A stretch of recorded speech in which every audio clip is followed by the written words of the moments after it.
ഒരു ഡിവോഴ്സി അല്ലെങ്കിൽ ഒരു വിധവ നല്ലൊരു ഡ്രസ്സ് ധരിച്ചാൽ, അവളൊന്ന് സന്തോഷിച്ചാൽ, അവളൊന്ന് ഉറക്കെ ചിരിച്ചാൽ, നമ്മുടെ സമൂഹത്തിന് ഇതൊന്നും ഉൾക്കൊള്ളാൻ പറ്റുന്ന കാര്യങ്ങളല്ല. അങ്ങനെ അവൾ ചെയ്താൽ അവൾക്ക് യാതൊരു വിഷമവും ഇല്ല. അവളെല്ലാം മറന്ന് ജീവിക്കുന്നവളാണ്. സമൂഹത്തിന് വേണ്ടത് ഒരു വിധവയായ ഒരു പെണ്ണ് അല്ലെങ്കിൽ ഡിവോഴ്സായി നിൽക്കുന്ന ഒരു പെണ്ണ് അവരെപ്പോഴും വിഷമിച്ചുകൊണ്ട് നിൽക്കണം.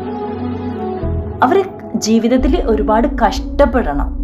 അവൾ അവളുടെ ജീവിതത്തിൽ ഒരിക്കലും സന്തോഷിക്കാൻ പാടില്ല. ഇതാണ് നമ്മുടെ സമൂഹത്തിൻ്റെ കോൺസെപ്റ്റ്. പക്ഷെ നിങ്ങളൊരു കാര്യം ആലോചിക്കണം. സ്വയം വിധിയെ പഴിച്ച് വിധിയോട് മല്ലിട്ട് ജീവിക്കുമ്പോൾ അവളെ അറ്റ്ലീസ്റ്റ് സഹായിച്ചില്ലെങ്കിലും ഒന്ന് ഉപദ്രവിക്കാതിരുന്നൂടെ?